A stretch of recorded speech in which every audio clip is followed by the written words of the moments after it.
عندي مشكلة في الرياضة مش عارف أحلها، بروح الدرس أكون فاهم في الحصة كويس أوي بس مش عارف أطبق لما أرجع من البيت، مش عارف أنظم وقتي كويس في مذاكرة الرياضة، وحاسس إن الدنيا بتتراكم عليا وحاسس إن أصحابي سابقيني ده بيحل كويس أنا لأ. فإزاي أحل المشكلة دي؟ في الفيديو ده إن شاء الله هقولك إزاي ترتب الرياضة وتنظم وقتك كويس وتذاكرها بطريقة كويسة وتوصل لل120 من 120 إن شاء الله. ازيكم عاملين ايه؟ دفعة 2024. اغلب الناس مش عارفه تذاكر الرياضه ازاي ولا تنظم وقتها، فهقول لك على الفيديو ده على بعض البوينت اللي انت ممكن تركز عليها تخليك توصل لل 120 من 120 ان شاء الله. اول حاجه اللي انت قبل ما تنزل من بيتك او حتى تتفرج على الفيديو بتاعك بتاع الرياضه تكون فايق وكويس ونايم كويس، ده اهم حاجه خالص. تشرب كوبايه القهوه وبعد كده تروح درس. بعد كده هتروح الدرس ومعاك ورقه وقلم، وما تنساش ورقه وقلم لان الرياضه لازم كل كلمه انت بتسمعها من المدرس بتاعك تبدا تكتبها وتلخص القوانين، هتفهم الدرس كويس جدا. دي اول حاجه.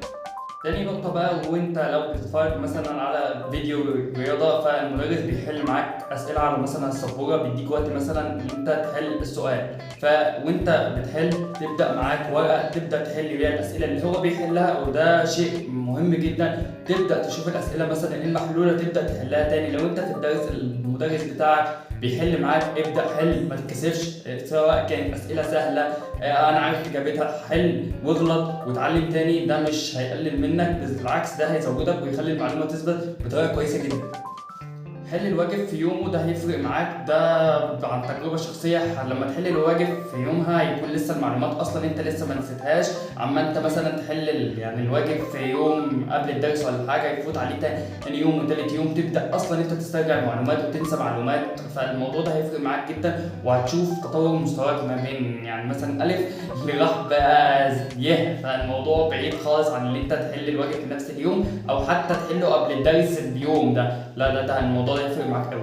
واهم نصيحه انا كنت بعملها وانا في ثالثه ثانوي، اللي انا كنت بحضر الدروس قبل ما اروح الدرس. بمعنى ايه؟ اللي انا بكون متفرج على الدرس قبل ما اروح السنتر وعارف ايه اللي هيتقال، بحيث ان انا اكون مجهز الدرس حتى لو فهمته بنسبه 50% انا فهمته، ما لميتش كل التفاصيل كلها، لكن انا لميت معظم الدرس. حتى لما اروح اسال المدرس بتاعي اساله في تريكات ومش اساله في اساسيات المنهج، بحيث ان انا اقدر الم الدرس بصوره كامله بنسبه 100% وما احتاجش لاي حاجه حتى لما اجي احل الاسئله الصعبه او اللي هي فيها افكار عليها.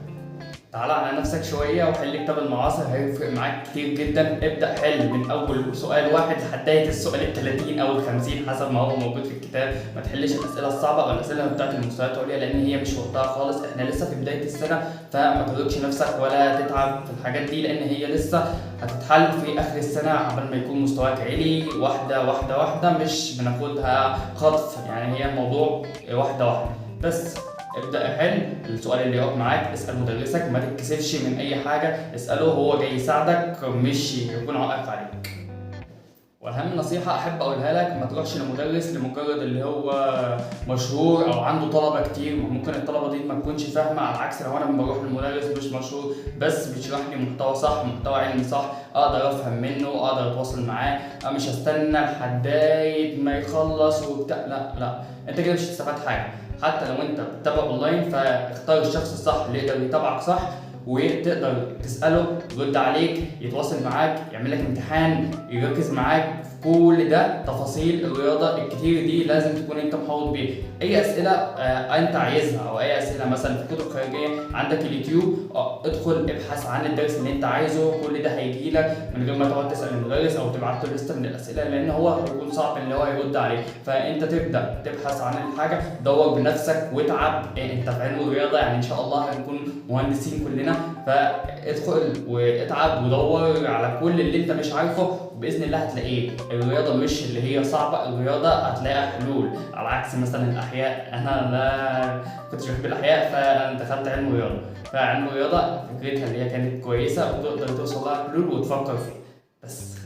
وفي نهاية الفيديو ده أتمنى تكون استفدت مني حتى لو بمعلومة صغيرة، وإن شاء الله ربنا يكرمك ويوصلك لحلمك. اتعب لأن ده وقت فعلا التعب، سنة وهترتاح إن شاء الله يعني، وكون أجدع وأشطر مهندسة في الدنيا بأمر الله.